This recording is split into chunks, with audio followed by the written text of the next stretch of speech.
is brilliant. It's a hero maximum. On the ground, down the ground, another hero maximum. Welcome back to the Maximum Cricket Podcast. Special guest here today. Jacko has pulled some strings, twisted some arms, and he's managed to convince someone to come on the pod with us. Jacko, tell us a little bit more about our guest. So my pleasure to introduce Sam Wilson tonight. He's currently the Canterbury Cricket Strength and Conditioning Coach. He has worked with the Otago Rugby Academy in the past, the Otago Spirit. I believe he interned for, the Otago Volts S&C programming back in the day, and then, saw the light, came up SH1, which was a blessing for me. So, lovely to have him on the pod, and hopefully he's got some great insights for the listeners tonight. So welcome, Sammy. Thanks, fellas. Pleasure to be here. Long-time listener.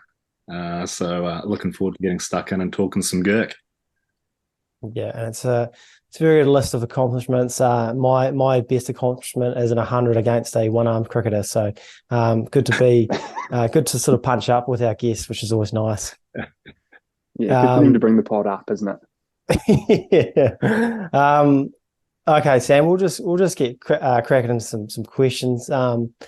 Before we get into some listener topics, there's one particular topic that I personally have always wanted to learn more, and I'm not a fast bowler, so I don't really know this topic that well. You always hear about stress fractures in fast bowling. For guys like myself and other listeners, what is a stress fracture exactly, and how do they commonly occur in this game of cricket? Yeah, so a stress fracture is sort of in the name. Typically, a stress fracture will occur. It's sort of multifactorial, really hard to zero in on kind of one thing that will cause a stress fracture. It might be a sort of deficiency around your bowling technique. It might be workload related. Those are probably the big two that we kind of zero in on. As soon as someone's kind of rehabbing a stress fracture or a stress issue, we sort of look at a bowler's technique, how they're running in, how they're hitting the crease, what sort of shapes, I guess, they're holding. We have all sorts of different actions. There's sort of front on, side on, and a mixed action. Typically, a mixed action is kind of the one that gets looked at and eyeballed as the one that can lead to a little bit of a stress fracture in terms of technique. And then if we look at sort of the workload side of things or loading, I guess at the heart of it, bowling loading it's pretty simple. You wouldn't sort of run a marathon without building up your fitness first, I guess, and gradually increasing your distances that you're covering off as you get closer to the event. And that's sort of the same kind of idea around our workload management and our sort of stress management with bowling. What will typically sort of lead to a stress issue, a bony stress issue, is what's called a spike in your loading. So a spike can occur basically when we are not prepared for the workload that we're putting upon our body. I guess in the sort of New Zealand cricket system and the way that we sort of look at our workloads, we have sort of level 1 overs, level 2 overs, and level 3 overs. So level 1s, you can think of those as like a sort of seam release, typically kind of without a batsman, small run up, very low intensity. You'd say sort of under a 50% kind of effort. Level 2s are between a sort of 50 and 80% effort, and then level 3s are ideally sort of your match intensity overs. And what we're trying to do, I guess, if we look at kind of the beginning of a winter, is start by building up our sort of capacity of level 1 and level 2 overs, and then working closer into that sort of level 3 range as we get closer to a summer. Typically with those level 3s, we're looking to get on grass with those, where the surface is a bit more forgiving, as opposed to an indoor concrete surface where you're sort of receiving zero forgiveness from the floor. And then shoes and things obviously have a bit of an impact there. If we sort of look at how a stressy might occur, it's all sort of based around research into a theory called the acute chronic workload. So sort of if you bowl more overs than your body has the current ability to handle, then you put yourself at a far greater risk of injury.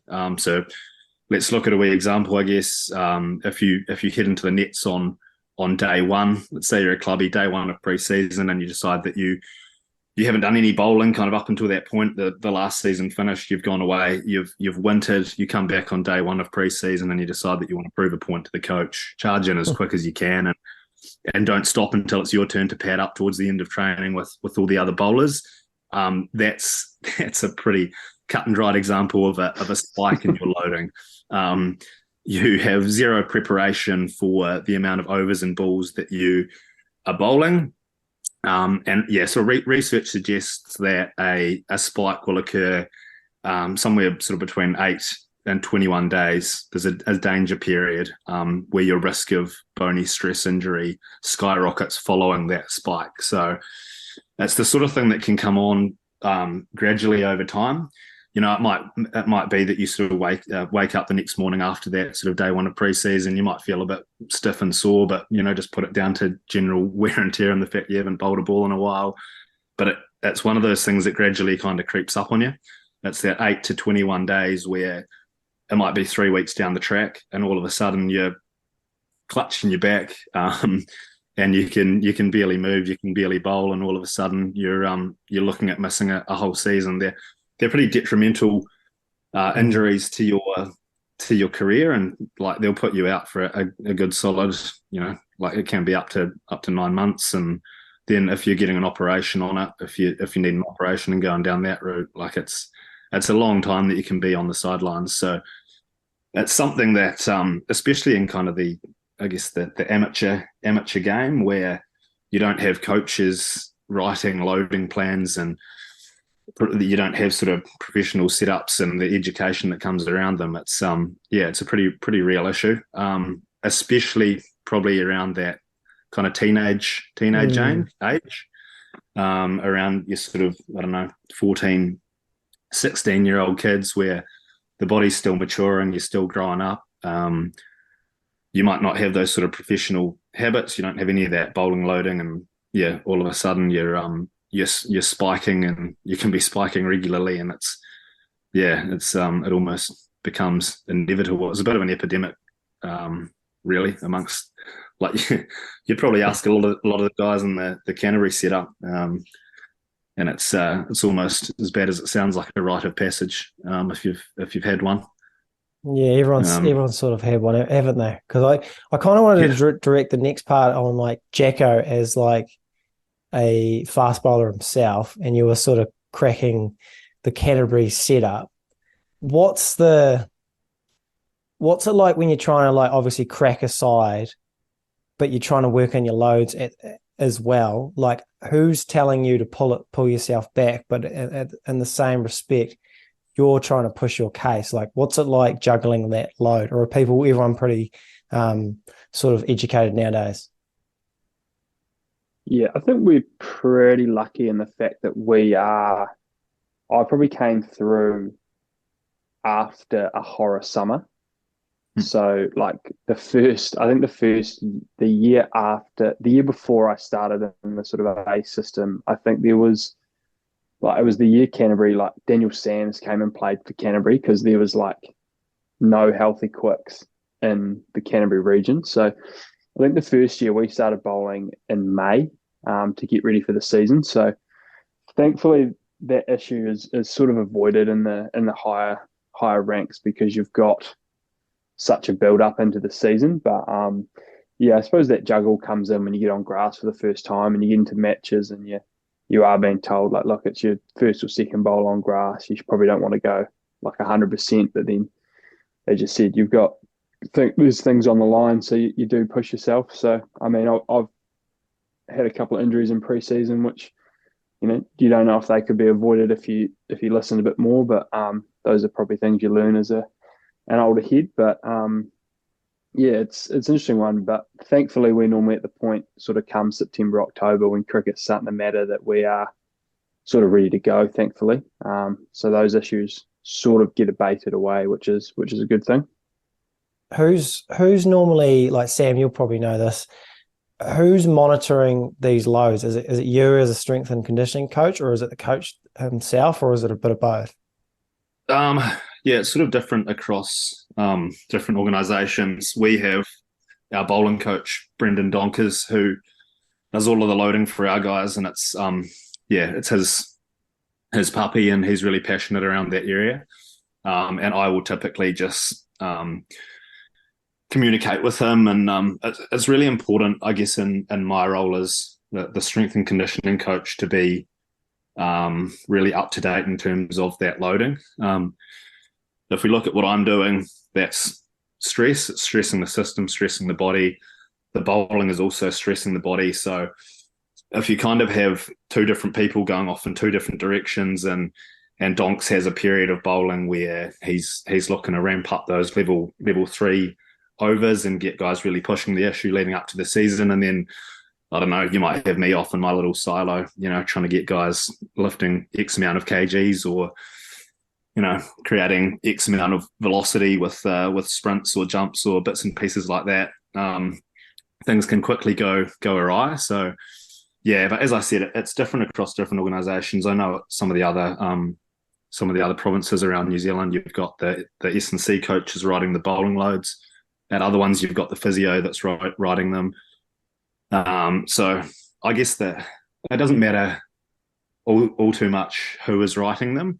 If it is different people, it's just key that you are all interacting and working as a team around it all, rather than just operating off on your little silos, doing your own thing. Quite a good insight as well, the overall stress aspect, isn't it? Because a lot of people will, especially in the amateur game, or teenagers especially, they'll be playing a winter sport or working a tough job and then doing their cricket as well. So yeah, I think it's just been, if you can listen to your body, it's generally going to tell you if you're feeling sore or tired. So it's quite a good thing to realise, is that overall stress does play into it. It's not just just because I'm bowling now, I'm in danger. It's everything you're doing can attribute to it. So, and I think that's absolutely correct. Even life stress, around our any of our kind of guys, our A's guys or younger guys that have university and studies on at the same time, they're just general sort of life stress will peak around, whether there's exams, or they might have an issue with their flatting situation. They might be moving flats. They might be, I don't know, changing universities. They might be doing this, that, and the next thing. So you've really got to understand your athlete and understand your player as well, and not just kind of treat them as a little bit of a pawn that you're shifting around the chessboard. Understanding what they've got going on in their life, and how much general overall stress is going. And me and Donks will talk together, and we'll edit our sort of workloads and manipulate our workloads around conversations that we have about players. If we've heard a certain thing, if we've had a conversation with a player and we sort of get a few red flags around, he might have a massive week coming up, or he might have this kind of going on in the background. Really important to just play around with, what we're doing with that athlete, rather than being like, well, the plan says that we're still going to, we're going to bowl X amount of level 3s, and then Sam's got this organised for you in the gym. It's almost like, well, balancing the books a little bit with that sort of overall stress concept. Yeah, it's a pretty interesting topic, and it's quite good to get in depth, because I don't think the casual fan quite understands, I guess, how we get stress fractures and what goes into preventing stress fractures. And it's quite interesting to know, because obviously you've got a rugby background as well. Do we get stress fractures in any other sort of sports, or is it just cricket related? Because I don't know if I hear too much of other sports, maybe like basketball, potentially. Yeah. No, it's a great question. I think shin splints, they're another kind of stress related issue. You might get some shin splint issues in something like rugby, but typically you won't see anything like a spinal stress fracture, and I think that's just due to the nature of the movements that you're completing. There's a lot of that. They call it sort of axial load. So it's basically gravity's pushing down on you, and then a really hard surface is pushing up underneath you, and that's compressing your spine down. Typically, sort of general overall strength in cricketers is a bit of a work on, and just increasing that ability to produce sort of large amounts of force, which that can protect you as well in a degree. Just that sort of bone density and just the ability for you to overcome, I guess, those sort of axial forces and the axial loading. So that's a big area that I look at with all of our bowlers, and especially our young guys. It's just like, can we make you strong, and can we make you tolerant to those forces that can be so damaging and detrimental to you and to your spine. So I mean that's kind of the key focus probably for those younger guys coming in. It's not getting too jazzy with what I'm giving them in terms of my prescription, and they're not doing all the flash stuff. We're just saying, all right, can we get you proficient? Can we get you really good at moving? And then can we increase your weights gradually and increase that ability to withstand force? Yeah, nice. That's good insight. Jacko, when you sort of first got onto the Otago A setup when you're a uni boy, how different is the education on like fast bowlers, like protection and stress fractures compared to now? It's been a while. Yeah, I mean, we're talking about the clock a wee bit, but yeah, I think it just comes down to like the data on it, and I think once you lose a few guys to it, like people start trying to like solve problems and solve the problems around it. So yeah, I think even at my time in Canterbury, I think I've noticed a massive shift in sort of the specificity of like training the body to like get ready for the actual bowling movements, as opposed to just like a general be fit, be strong. Because as Sam was saying, it's such a specific thing you're putting your body through. Even like stuff prescribed to other sports just isn't going to cut it. So I think back in Otago, it was, here's your gym program, here's your running, get that done. Whereas here it seems to be a lot more, I think, and that's probably a general thing around the country, is more than anything is people are starting to realise actually we need to treat cricket athletes especially quite a lot different to anyone else. So change quite a bit. Yeah, 100%. We should probably get a listener question in as the poll and a few questions, and we yet to ask a listener question.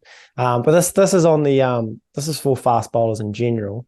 Josh Taylor, he wants to know what are the best exercises that you would give for a fast bowler around your body weight stuff in particular. Yep. Okay. Body weight stuff. So what we will look at in terms of, if we just specifically look at body weight stuff, is chin-ups. So just your general kind of upper body strength building exercise. Really good for that sort of lat development, front arm pull type stuff with your bowlers. Just general shoulder health, grip strength. As soon as you start sort of weighting up a chin up, and you can do that by putting a weight between your feet or putting a chin up belt on, you start getting a lot of sort of abdominal stuff as well going on there. So hitting a lot of our key areas for our fast bowlers. The other ones that we look at, a lot of kind of press up variations. So one that the boys are doing at the moment is the kind of extended range push-ups. So I've got them with their hands on a couple of plates, and they are dropping all the way sort of through the middle of the plates. If your listeners can sort of visualize that, getting a really good stretch on the chest, pec. Pec and the front of the shoulder. Really key again for that bowling action, for throwing as well. Just getting us really strong and able to tolerate force and produce force through the pec. Other bits and pieces that we look at in terms of that stuff, I guess it's a bodyweight one, a Nordic hamstring curl. So it's a little bit of a different one, but that's a really key one for our hamstrings, and making our hamstrings really robust and strong and able to, again, withstand and produce force. So we're looking at sort of our injury prevention and just our sort of performance metrics increasing. Essentially what a Nordic hamstring is, you could have yourself and a partner. Your partner, you could be kneeling, your partner could be holding onto your ankles, and then you're essentially just looking to let yourself drop forwards or fall forwards, but you're looking to resist that movement for as long as you possibly can. So really, really big one for your hamstring. Essentially what your hamstring's doing when you're dropping through that range of motion is lengthening really, really slowly. But again, a huge sort of injury bulletproofer for us. And those are probably the key ones. I guess, with that hamstring stuff, it's mainly around, if we look at our fast bowler, that front leg, what's that front leg doing? It's basically a huge sort of pullback with your hamstring as we hit sort of front foot contact and then coming into our ball delivery. So having a hamstring that's really strong and able to tolerate those forces is key. And then hamstrings just super, super important for anyone that has a sprinting and running requirement within their sport, which obviously there's a strong element of that within cricket. Nice. That's very, very detailed. You're almost giving a gym plan to some people, which normally costs a fair bomb for that sort of stuff. So appreciate that. You touched on some fielding stuff, and I think that sort of ties into our next question. You'd think this was asked by me because my shoulder is absolutely fucked from years of throwing. But the question is from VIP Pierce. That is a gangster name, by the way. Best way to throw a ball a long distance without putting undue stress on the Right. Cool. So I guess we can probably start back at the loading piece. Throwing loading is nearly as important as bowling loading.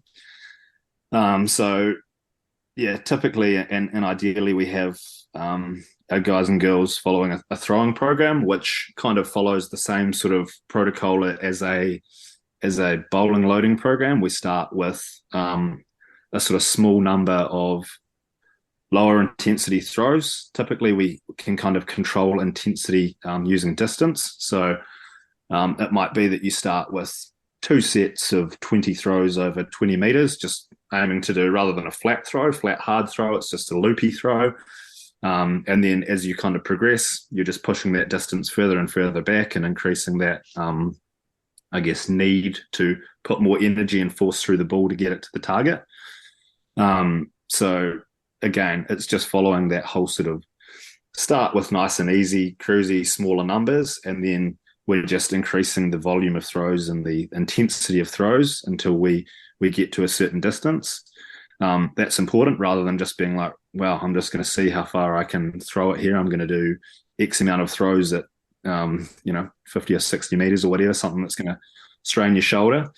I think when we look at our sort of gym loading stuff, again, looking at movements like our press up, things there that put our pec and the front of our shoulder under strain. The rotator cuff is another really important area of the body that we look to train from a cricket point of view. So the rotator cuff's just a group of 4 muscles that make up kind of the shoulder and the shoulder girdle. We can sort of hit that using our bench pressing and using our chin-ups and sort of our big basic stuff, but there's also a lot of sort of external rotations and rows and banded movements and cable movements that we can use to really load up that part of our body and ensure that it's really bulletproof and not sort of susceptible to injury and strain and things like tendinitis. That's another big one that we can get in our shoulder if we just kind of do too much too soon and don't have that ability to handle the load going through it. Could be me actually. Yeah. That could be me actually. From when my shoulder absolutely it blew out probably because this is when before. I mean, throwing loads was sort of touched on, but they weren't really an issue, especially because I'm a club player. But when I started playing the UK summer, back to the New Zealand summer, back to the UK summer, and just playing cricket and always throwing hard and always you didn't. I mean, you learned how to throw, but it's just something like you throw. Like it's not really, you don't really learn how to throw properly. Like is technique a bit more, people take it a bit more seriously technique wise nowadays? Yeah, I think so. I think it's something that's slowly coming into cricket. Cricket is learning a lot and taking a lot from baseball, which is a sport that has obviously some really key similarities, but it has sports science that goes back a lot longer, and I guess traditions that go back a lot longer. Whereas cricket, I think if we look at sort of strength and conditioning and cricket in particular, it's probably only, I don't know, 20, 25 years old. Before then, it was just a skill-based sport. You didn't need to really have any real work on any athleticism and get too kind of tied up in that area. Baseball has a lot of like technical aspects that it looks at with their throwing, and I think that is starting to kind of drip feed down into cricket. I know that New Zealand cricket's looked at in the past bringing baseball coaches into the sort of national team environment and looking at more of that technique-based stuff and looking at, I guess, finding the most efficient and economical way to throw a ball and to safely throw a ball. And yeah, I think that'll just keep on kind of growing and becoming more and more kind of commonplace within our sort of domestic environments as well, and sort of cricket as a whole. Cricketers in general, as a throwing athlete, are probably quite behind the board in terms of your technique and your plan. You sort of, everyone sort of has that, we want to be the best fielding side in the conversation in pre-season, and then September 30th they have 2 fielding sessions where they throw the house down and then forget about it. So yeah, it's just like Sam said, if you can be smart around it and you can get out and you can build it up with a couple of mates. I think playing catch, like sort of the old American tradition, if you can just do a bit of that at the start of every training or during training when you're not batting or bowling, you can make some big strides with throwing just by doing a little bit of technical cleanup and just a little bit more of it, and build yourself up a bit better, I think. Yeah. I think typically what we see from our sort of throwing pattern in cricketers and across probably New Zealand cricket is it's very sort of upper body focused, especially when fatigue starts setting in. It's very much just a sort of shot put style kind of throw from without a wind up, just heaving it forwards, not really using I guess your hips and some of those big kind of rotators and bigger muscles of your lower body, which can contribute so much more than just isolating your upper body. So yeah, as Jacko said, like I think it's definitely got a wee way to go. I think it's definitely a sort of an untapped area.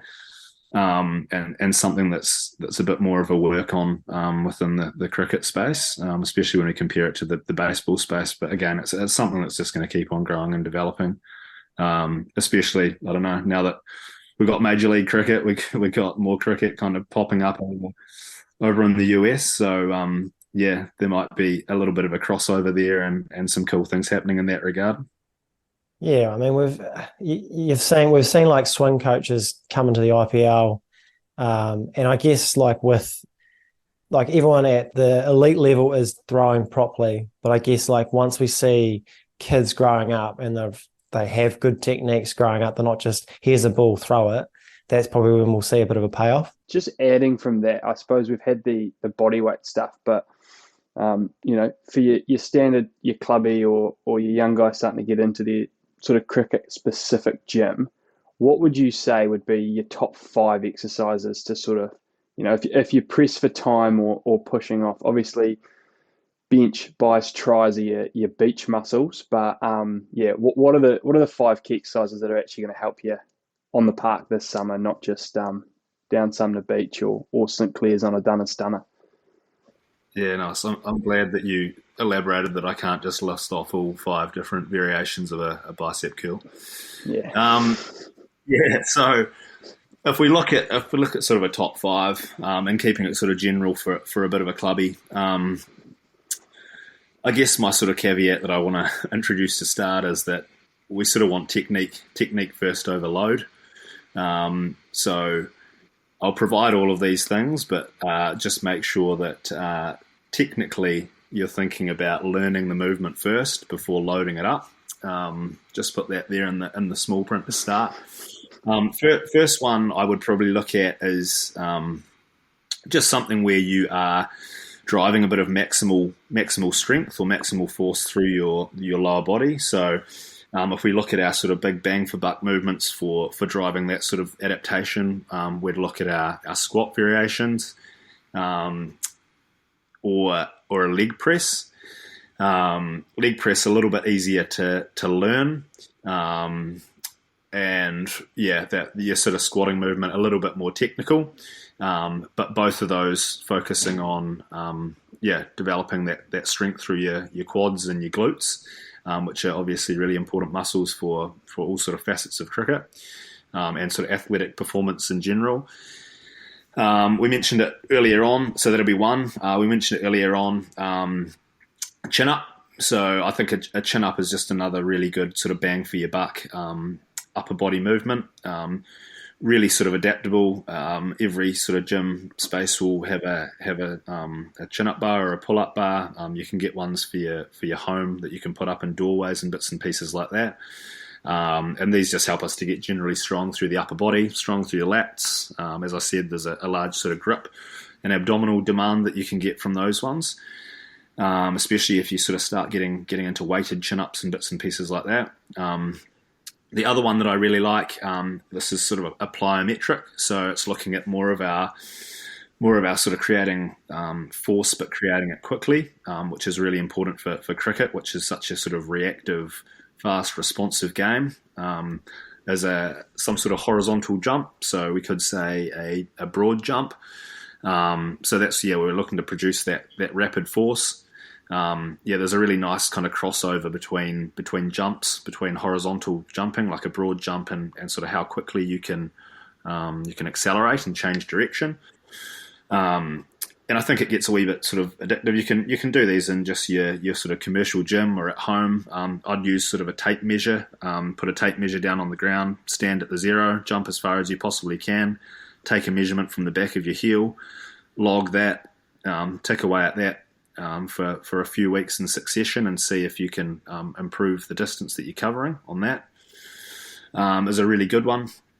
If we look at a couple of other sort of key areas in the body for cricket, abdominals are another one. So let's say like an ab wheel rollout, if we're looking at a sort of specific movement for cricket. So you can buy those online. Most sort of gyms and commercial gyms have an ab wheel. Abdominal is really important, produce a lot of force and sort of transfer a lot of force up through the chain from our lower body up through our abs and then out sort of through the hand if we're looking at bowling, or into a bat if we're looking at batting. Another really key area is the abs and how we work those.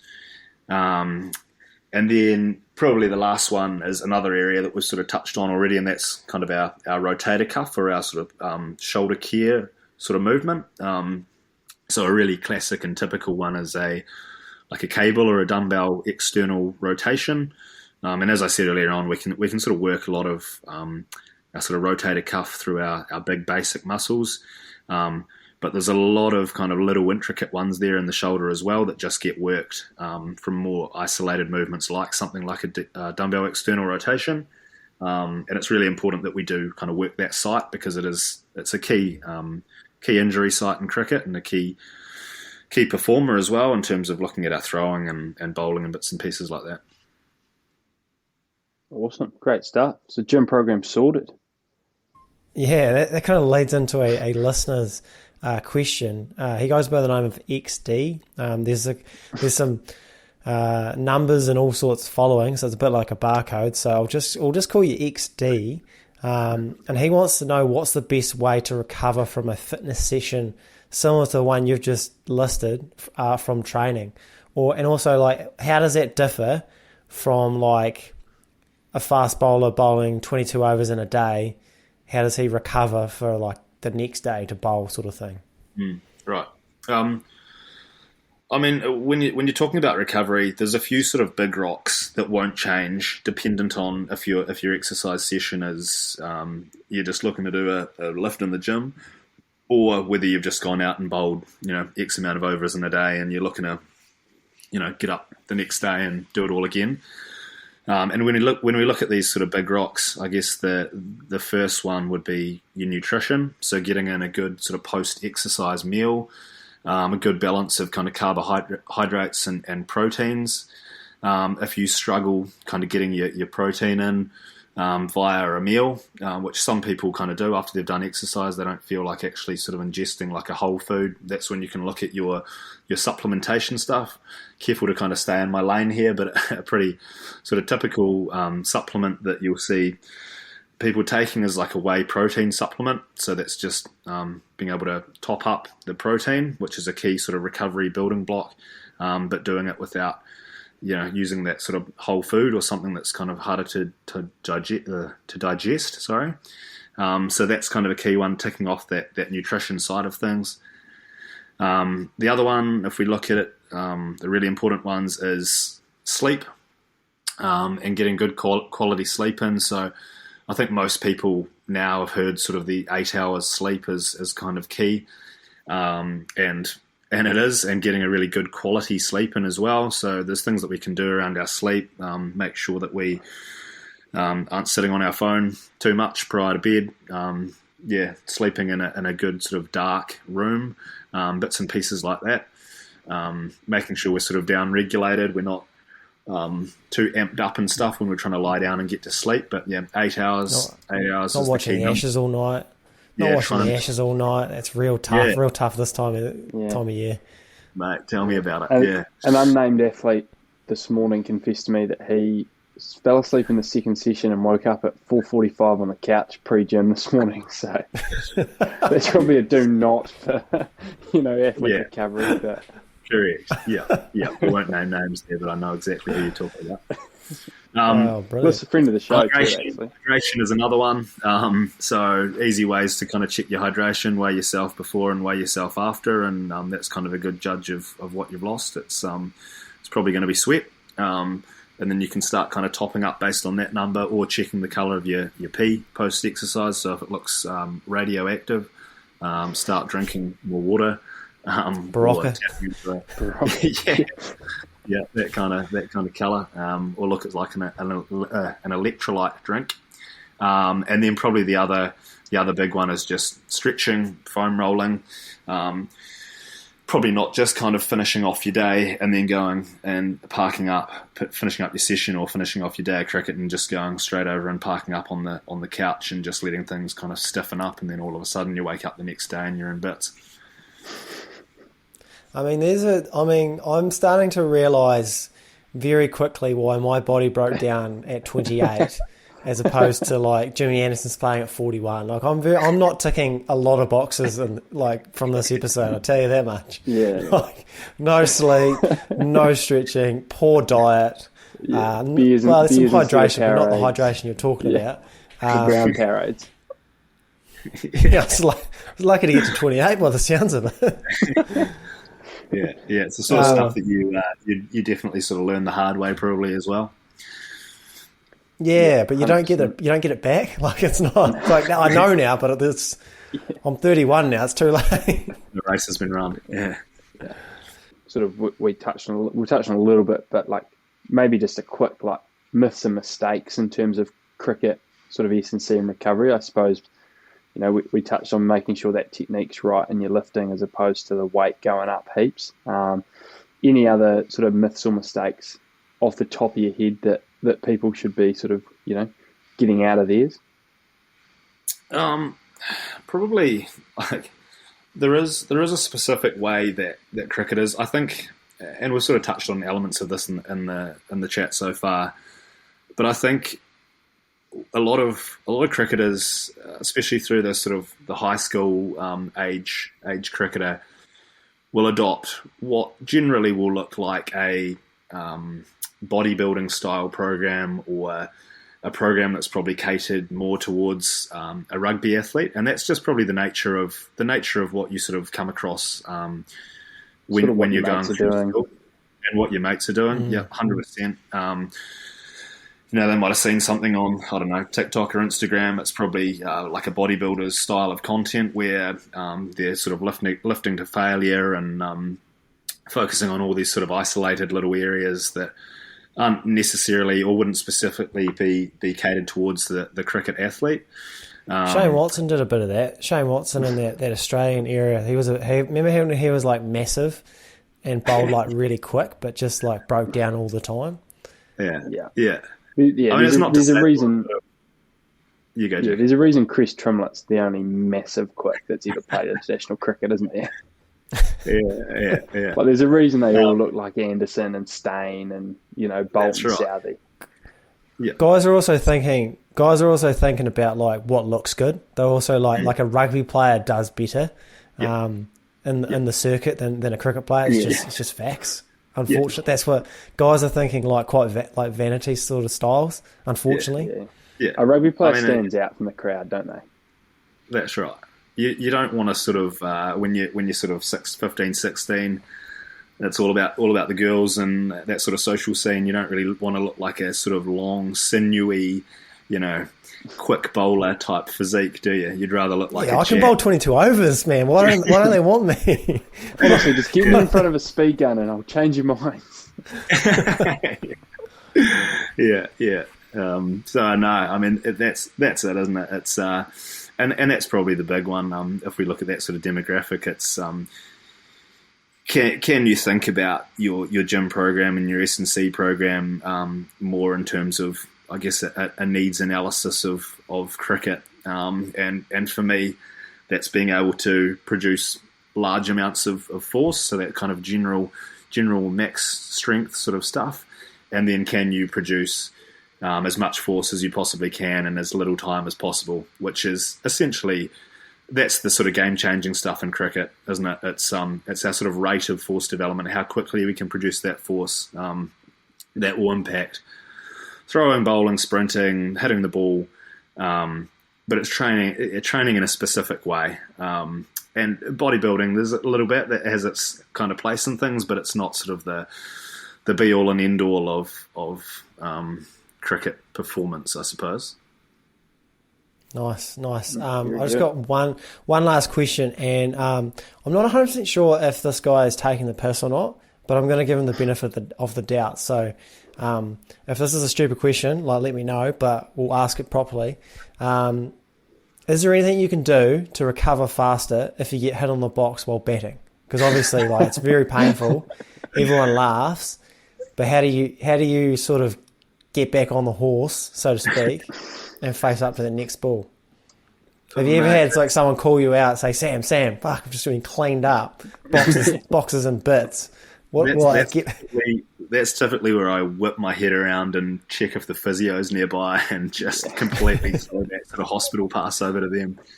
Mate, no, I can't say that I've ever had to deal with anything like that.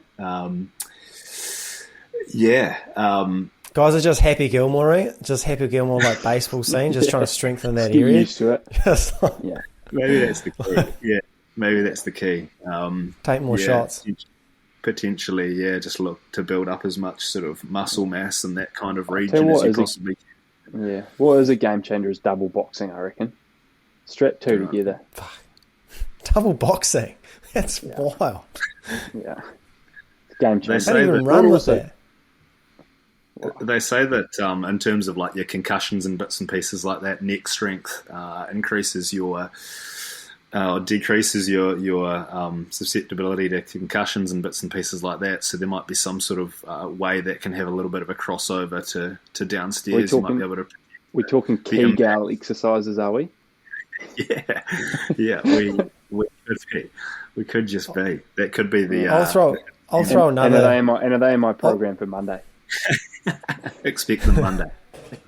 I'll throw another cat amongst the pigeons for Charlie, who answered the question. If you're constantly getting hit in the nuts, you probably should look at your actual batting ability, getting better at it. Like, you just shouldn't be getting hit in the nuts that often. If we're being frank, I'll probably. How often do you think you should get hit in the nuts? Like once a season? Maybe once or twice. Yeah. yeah, it's tough. It's a tough watch. Could anything be more? Could anything be more polarizing for like the athlete that's been hit versus everyone else watching? Like everyone's in hysterics when someone else gets hit in the box, and they are just on the ground having the worst moment of their day. But yeah, as one of the if someone gets things, hit, like if you get hit in the chest and you fall to the ground, like guys aren't laughing. No, like it's only because it's there. Yeah. Very it's good. the most horrendous feeling, isn't it? Like you're literally in the pits of hell, and nothing can be done. No, you can't. There's no rubbing it. There's no water. No stretching. No. I used to think that I used to like fast forward to like, well, now when I've got kids now, so it's okay. But like back then, I was like, I might not get kids. Like I'm actually starting to think like, is this going to ruin my chances of having a family like down the line? Imagine how livid you'd feel as well if it all came back to, being hitting the gonads by, that one day at Sunnyvale. Yeah, Sofa got you. Yeah, of course it's GI. Of course it's GI. Yeah. All right, Sam. That was unbelievable. Really appreciate some of your insight on a whole lot of range of recovery and fitness and that sort of stuff. And myself and the listeners will take a lot from this episode, I would imagine. So appreciate your time, and go easy on Jacko on Monday. Kegel's coming Monday. Kegels. Can't wait. Thanks again, Sammy. Unreal to have you on, mate. Cheers, boys. No, that was awesome. Thank you.